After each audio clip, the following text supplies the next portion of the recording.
Dude, I thank you for coming in. I send lots of texts these days. I'm like the booker of the show as well as a host of it.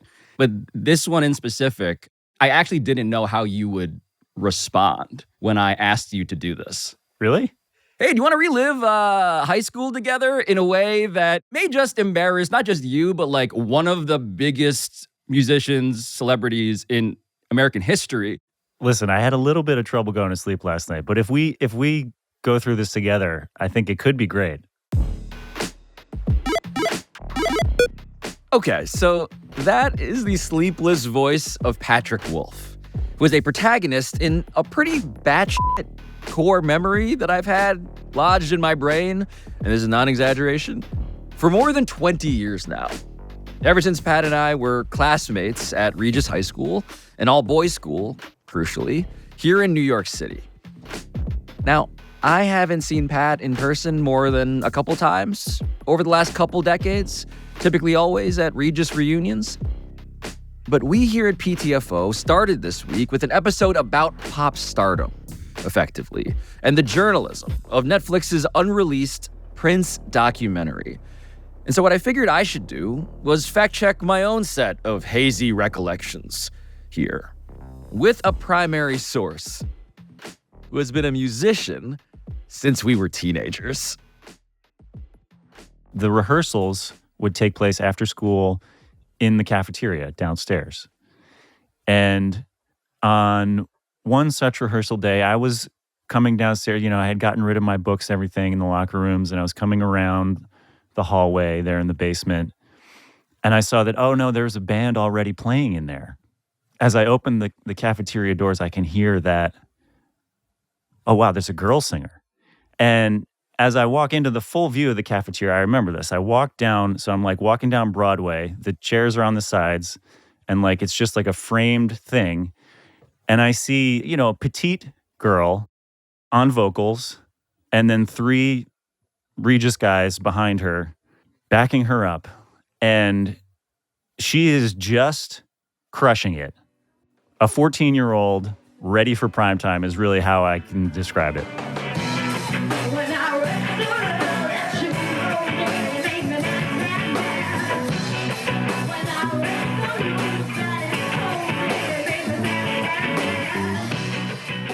I would see her a few times here and there, coming and going. I think she ended up being in the the plays.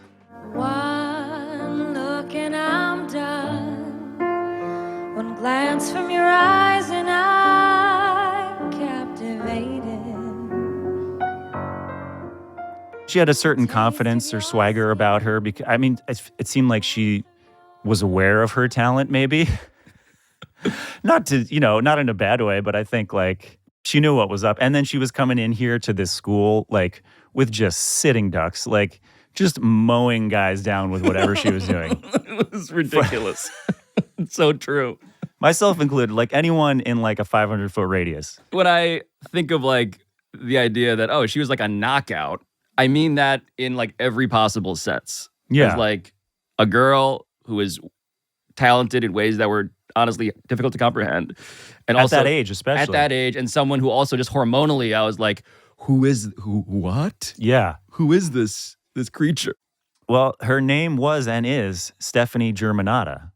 So what should I call you? Do I call you Lady? Do I call you Gaga? Lady Gaga? Call me Gaga. Gaga. Yeah. Does anyone call you Stefani? Yeah, some people do, especially in bed. In bed? I prefer Stephanie in bed. Lady, you don't want someone yelling out Lady Gaga? No, especially not, no. At the time, I was like, this high school, what a prospect. I wonder what this is gonna be.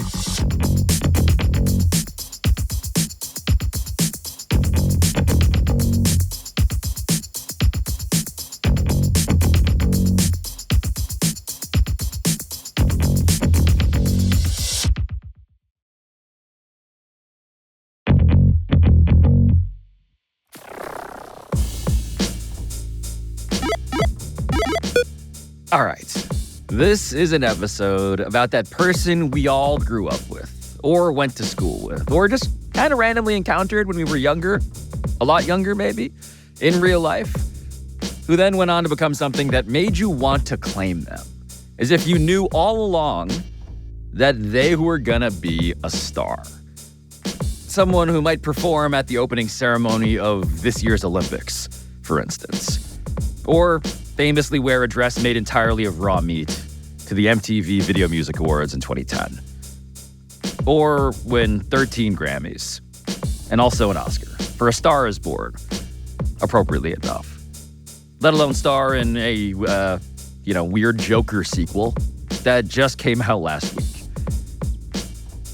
But my memory of Lady Gaga began at Regis High School, the aforementioned all-scholarship Roman Catholic institution on the Upper East Side of Manhattan, which was real Gossip Girl adjacent, I would say. If most of the students in Gossip Girl commuted into the city and also never really had sex. As just one look through our class of 2003 yearbook would suggest. This is me looking cool, like just putting in some earbuds, like badass, wearing a blazer and a tie. I wrote this entry myself, and I call myself Pablo, quote, El Jefe, end quote, Torre, which means captain of the varsity Lincoln debate team, state champions, no big deal. I want to show Patrick Wolf's yearbook photo because... Oh, boy. Can you zoom in? You getting the spiky hair there? Yeah, short hair. Academic honors, Order of the Owl 1. Got A's as a freshman, and not 2 or 3 or 4, which was just this one, the sports ate your brain. But you were General Excellence 3. General Excellence was my favorite award. What does that mean? Exactly. It was just entirely subjective. It was like, who's here is generally excellent? It's like for the people who didn't get A's but like had good vibes, I think. You're cool. And Pat Wolf, just for the record here, was actually cool. At least relatively speaking. I was president of the Hearn, our speech and debate team, aforementioned. But Pat, on top of being in a band, was captain of the varsity soccer team. Which meant that teenage Pat Wolf actively was talking to girls at Regis High School dances. An institution unto itself, which I asked Pat to describe for you in just one word. Can I do more than one? Please. Awkward. Yeah. I mean, that's obvious. I'll go with, we can do a snake draft of adjectives. Okay. I'm going to go chaste. Chaste is a good one. At least for me. In my mind, I'm like, this was like a 98% male experience. You were going over 90. I was going to say in the 20s percentage of girls, but I'd have to check my sources because the setup was that there are several girls' schools nearby. Yes, I mean Dominican Academy, Sacred Heart. Dalton was Dalton co-ed. is co-ed, but had girls in it. Right. Even the way I'm describing which schools had girls reminds me of the fact that I didn't talk to any of them at this point in my life. Let me just say that I was also extremely intimidated. Like I would commute in from New Jersey, as many of my brethren did. As I did this morning to come here. And I would get into Port Authority, just the armpit of the universe. And I would, from sophomore year on, I would get on the C train going uptown. And then I would get onto the M86 crosstown bus, which when you got onto the bus was just chock full of many of these students, of these girl students who were going to all these schools on the east side of the park. Yes. And I was just intimidated to the point of like, I don't know how to arrange my limbs or exist for this like 5 to 30 minute trip across the park. Right. I mean, thank you for your flattery earlier, but I think we were probably very kindred in our relationship to this whole experience. Yeah, riding the same metaphorical bus. Yes. And when the dances happened, it'd be like, some of those people might show up. Right. But largely, it was me in the basement because I didn't have to dance down there. So why did you go? To dances? Yeah. Because I liked hanging out with my bros. I sort of got introduced to Stefani by my friend. He wasn't my official mentor, my Jasper. Yes. But he sort of became my de facto Jasper. So this was like a junior assigned to a freshman who would like show you the ropes or whatever. And mine unofficial one was Arthur Sprogis. I don't know if you remember this name. Of course I do. You do? I do. Great. He was friendly with Stefani via these various people and just the situation of it all. Yeah. I sort of like got to know her a little bit. I would see her at the dances. I don't know. Do you remember seeing her? Yes. Yeah. I said yes too quickly. Yes. I mean, ... Yeah. And I remember her, she was friendly or friends with a lot of Regis kids. Yep. Like the theater kids. Yeah. Specifically, I remember. And certainly the people who were musical. Right. Right. Yeah, she was around. And so the thing that I keep on thinking about is how I was under and overwhelmed at the same time. Mm-hmm. Overwhelmed in the sense of the classic, it is as if I'm in a teen movie where I walk down the stairs to the basement, and it's almost in my memory, of course, the very fluorescent lighting has dimmed except for where the band plays right in the middle on the linoleum. Mm-hmm. And there's a spread of plastic chairs, and there's a stereo where we normally listen to music during lunch over there. The seniors control the stereo. And in the middle, it's just spotlight Stefani Germanotta, and she is just wailing. No question. As if I'm walking down the stairs and I'm this feels like a movie, but I'm the kind of kid at age 13, 14, I'm trying to be self-aware about I know I'm not living in a movie, but why does this feel like a movie? And that's the overwhelmed part. The underwhelmed part is that in retrospect, I'm also I don't think I appreciated that enough. Yeah. What kind of music did they play? Do you remember? What kind of songs they did? You mean her band? Yeah. Well, I have distinct memories of them playing songs by the band Fuel. They were sort of a third wave grunge revival band of the late 90s. If I played you a song, you'd be like, oh yeah. Leave love bleeding in my hands again. Or had a bad day again. I think that was a song they sang. Said you would not understand. Said I'm sorry about it. It's fourth generation Yarling, but it was her singing, so it was delightful.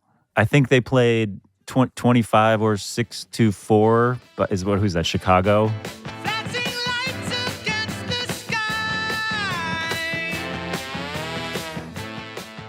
But you're a musician.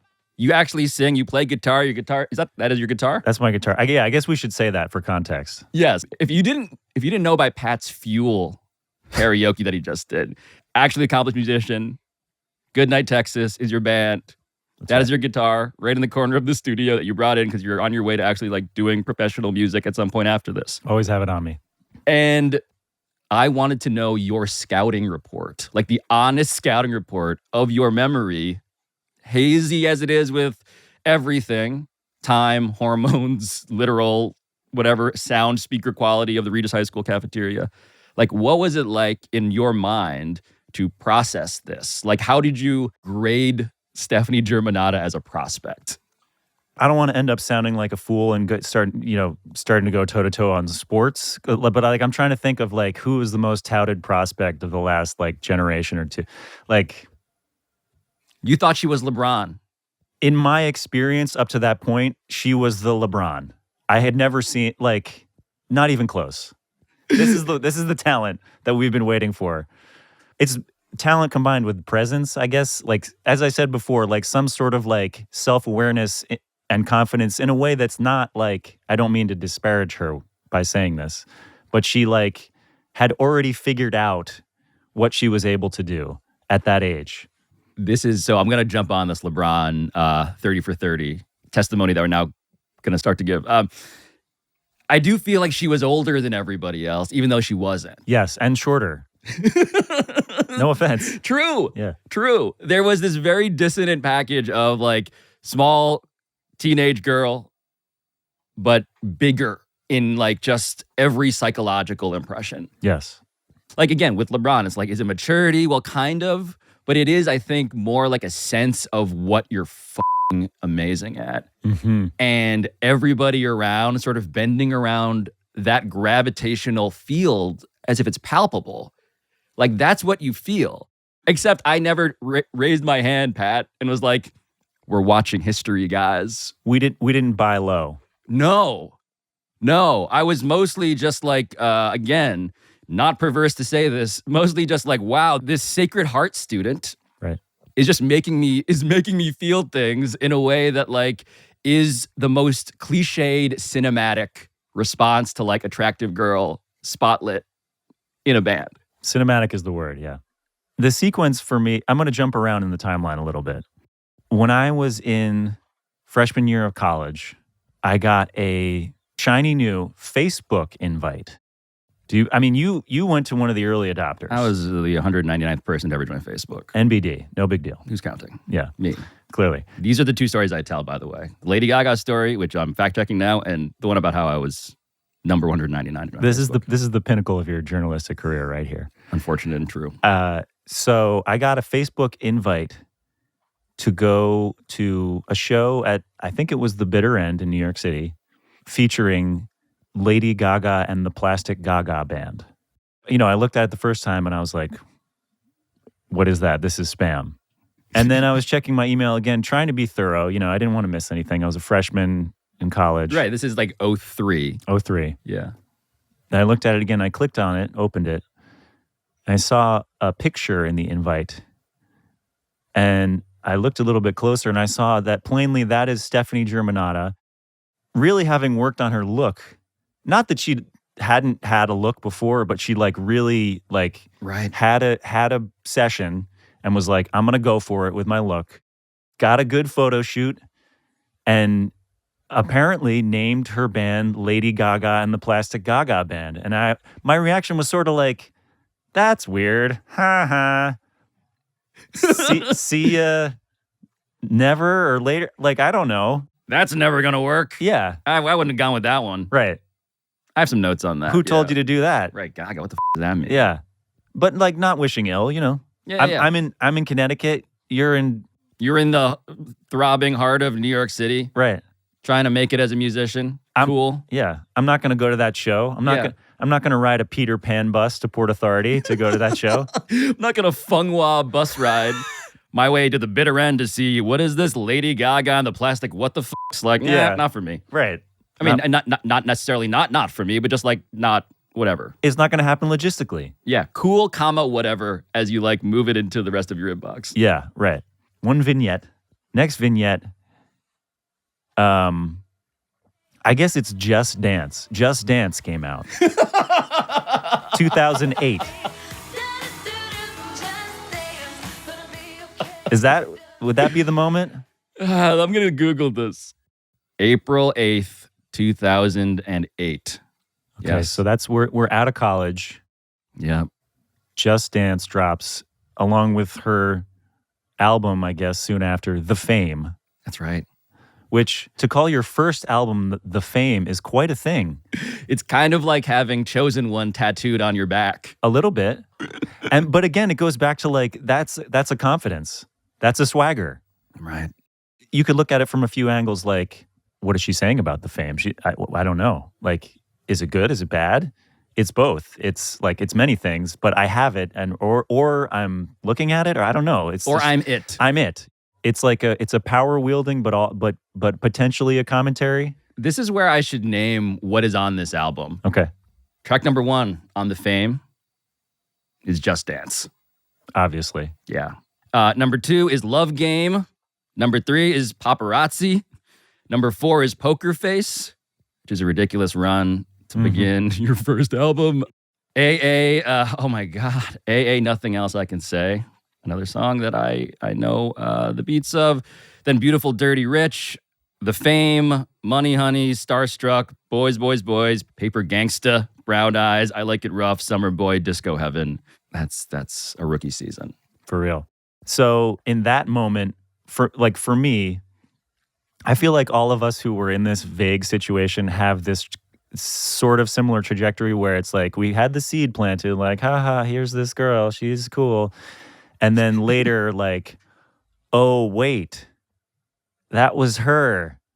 And then there's sort of I don't know what the cinematographic technique is where you're zooming in on your face and the background is coming closer or going further away. Yeah. That moment where it's okay, I have to reevaluate everything, even not related to this in my life so far. And that was that moment for me when, this song and album came out and I was like, I need to go back and think about things. Now I'm going to jump back to one of the dances, which is where we started. This isn't just a normal dance, actually. This is the sophomore semi-formal. Oh my God. Did you go to that? No. That's how that better. hurt me to say out It's better loud. it's better this way. I didn't go to the sophomore semi-formal. I went to the junior semi-formal. I'm going to shrink into myself for a second here and you continue telling the story. Okay.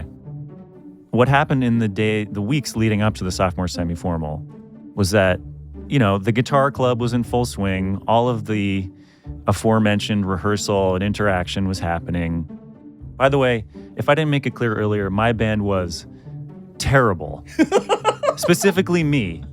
Those other guys did great. I was terrible. I just listened to the CD in the car because I have a 2016 Honda Fit and it still has a CD player. I'm really borderline on whether I'm going to let you see it. What happened was John Davis, the leader of the band that Stefani was in, I don't know if he was the leader. He seemed like the leader. Yep. Came up to me. We knew each other. And he said, "Hey, Pat." I said, "Hey, John." He said, "You should ask Stefani to the semi-formal." And I said, "What?" I don't know where this story's headed and I am tingling. And I didn't really know what to say because, this really seemed like somebody's pulling strings that I'm not aware of. And how should I behave in this situation? This was like punked era also, or just like, what's going on here? Yeah. Like, is Ashton Kutcher going to pop out? What are you guys doing? Yeah. And so I was like, really? You think I should ask, you think I should ask Stefani to the dance? I should ask LeBron James, the LeBron James of high school music, to this sophomore semi-formal. Right. You should ask me, Brett Gardner, in a cross sports, Brett just to highlight how in different worlds we were. But in a burst of faux confidence, did you ever have those at the time where you're like, I don't have this confidence, but I'm just going to go for it? No, I didn't, but I can imagine it now. I didn't have a lot of them, but I guess this was one of them because I ended up going to the sophomore semi-formal with Stefani. We didn't arrive at the same time, but she was my date. If you're not watching on YouTube or the DraftKings Network, I'm doing that thing where that guy in that meme is like, what the f***? I'm that meme.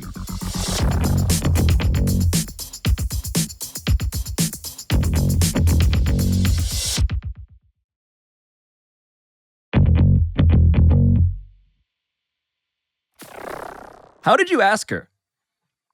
I feel like I've a little bit blocked. It was almost like a trauma. I a little bit have blocked it out of my memory. That I can relate to. I can't relate to faux confidence. I can relate to blackout zones in my high school memory due to trauma. Yeah. Did you do it in person? Yeah. So, okay. Pat, I appreciate you. I appreciate you putting yourself back in sophomore year. I appreciate you ostensibly having my best interests at heart. This is a little bit like Memento for me, too. I'm trying to go back. I also spoke to her on the phone a few times. There was one time where we were discussing the music camps we were going to go to that summer at Berklee College of Music in Boston. And I was going for a weekend, a 5-day songwriting workshop. And she was going for the summer. She was going to teach. In some way, we got it done where we were like, okay, we're going to go to this dance together. And keep in mind, we're still, I was 14. Was I 15 at that point? She's still 14. We didn't know what the hell we were doing. So, we show up at different times. She's got her friends there. Her friends were equally, if not more intimidating. They were tall. Not that short people aren't intimidating in certain ways, but these were more confident Catholic high school girls. And I was just like, ha. I'm just glad you clarified. For all the short people listening, you too can be terrifying. You can.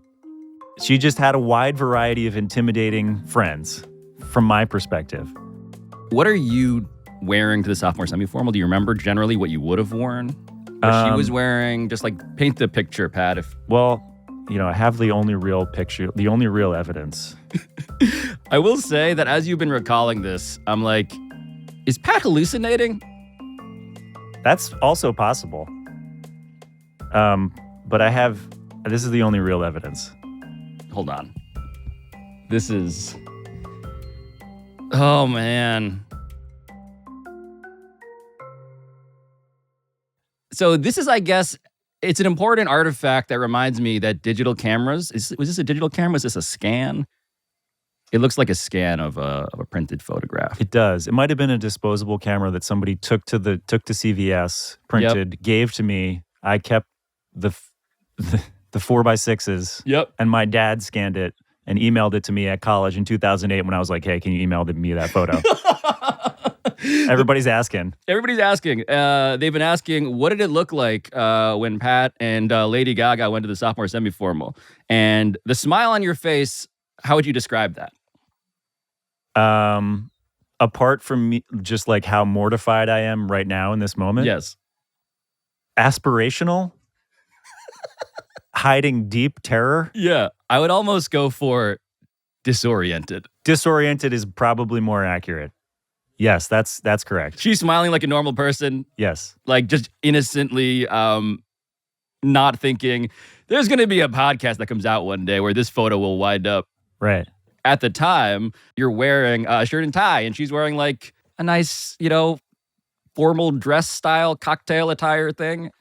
I'm probably wearing what you might have worn to do a tournament for the Hearn. Yes. You are dressed like a high school debater. Correct. Yes. I am not seeing khakis in the photo, but it feels like there are khakis in the photo. They're down there. Yeah. Where was the sophomore semi-formal? It was in the auditorium. This is even sadder for me. It was really no different other than the attire. It was a home game. It was a home game. Yeah. How'd it go?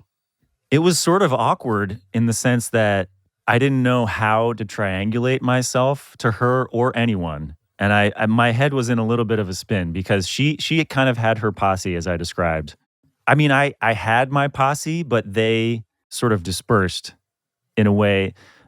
This could be a whole other podcast, but boys are not very good at like emotions or emotional support. I think people listening to this have gotten that sense so far.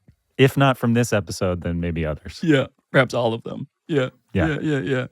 So I was very, not maliciously, but in real terms, unsupported. And I felt that she was very, at least outwardly, in a comfort zone from just like being so friendly with all the people that we talked about, and like, having this gaggle of friends and just like owning the space that she was in. It was a home game for you, only technically. Right. I was a New York Jet in MetLife Stadium. And she had the confidence of Tom Brady, Yes. Outwardly, I don't know how she was feeling, honestly. That's the other thing that I wanted to say was I don't know anything about her emotional life. I want to be very clear again. This is not a conversation about how she was actually thinking or feeling about anything. Right. This is the story of the other guys, literally the other guy in the picture. This is one angle of the fame. What a thing we have, fame. This, genuinely. Yeah. It is something that is deeply meaningful to me and also embarrassing because it is meaningful to me. Right. Exactly. Same. So I don't want to get lewd here. But of course, everyone left room for the Holy Ghost. Everybody knows that. That's right. Some of us did it without any sort of agency in the matter. Some of us had a choice. But you're there largely a free body floating diagram, unmoored from the setting you've arrived in. And there is the future Lady Gaga with her friends. And so, did you guys just dance?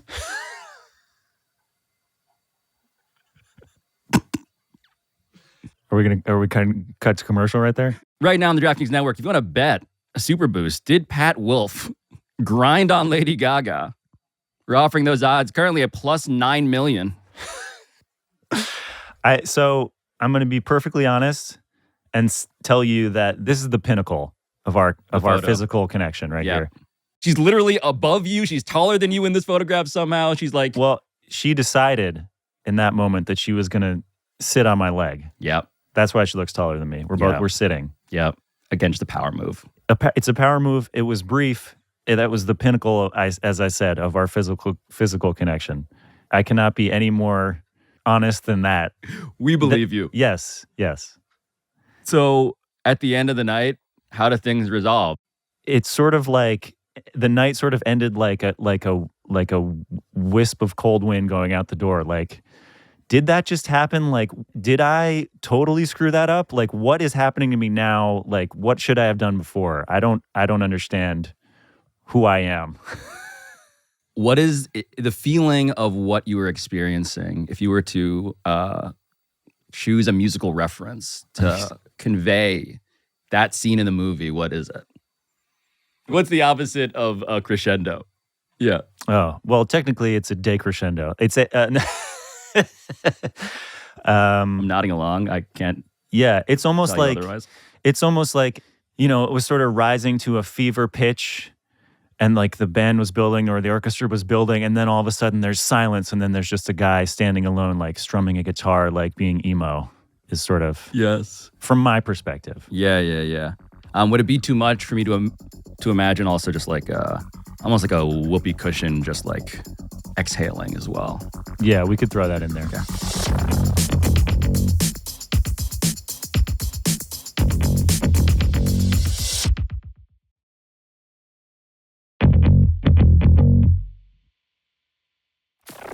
So my band that I now play in, Your in my real adult band, life, that's very good and I'm a real still- band.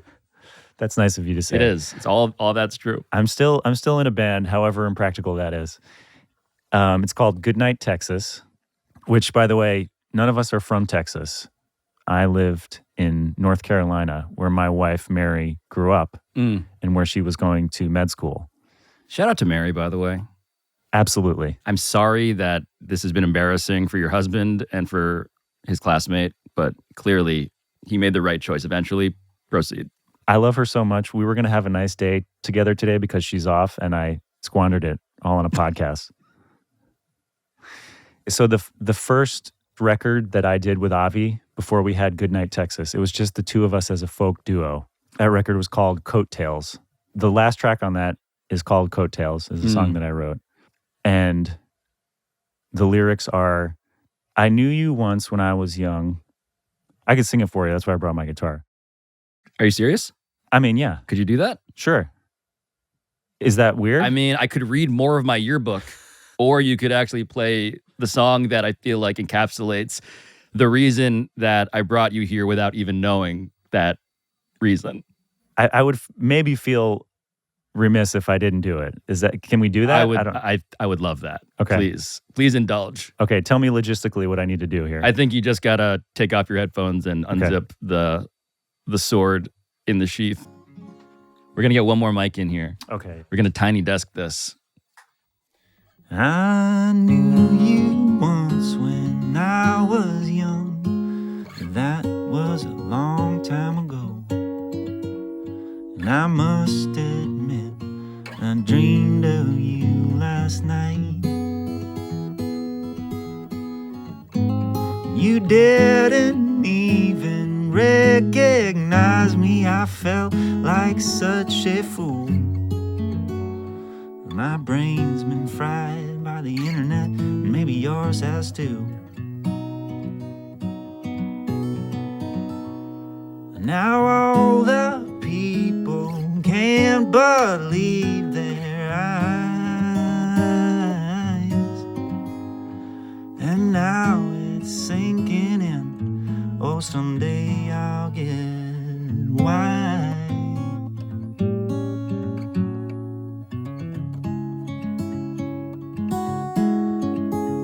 That I'm so glad I didn't grab your coattails. Who wants to get dragged in the mud? Who wants to get dragged in the mud?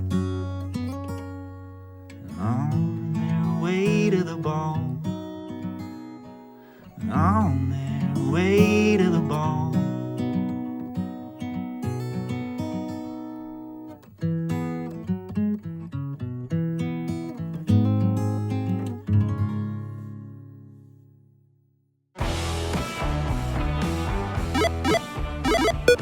Okay, so, man. This is where I feel obligated to jump in and point out that we did, in fact, reach out to Lady Gaga, Stefani Germanotta herself, through her representatives. But we have not yet heard back.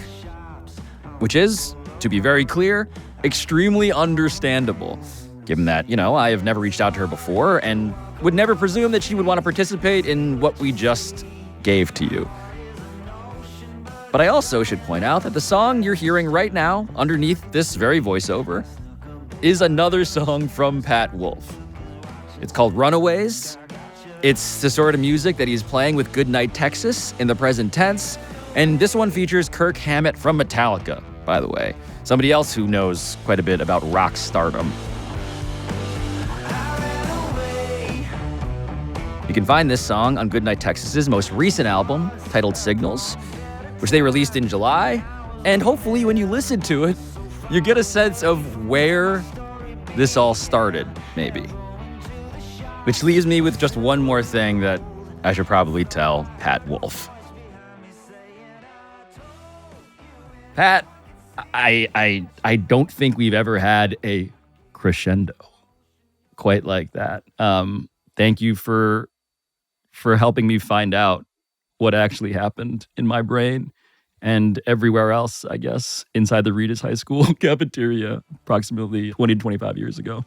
It's been my pleasure. I just want to say that it's like a real honor to be here with you, Pablo. I've been listening to your work for years now, watching your work, and it's a real pleasure to be here despite all of the terrible, terrible emotions that got churned up earlier. It's like I'm commuting to Reedus High School all over again.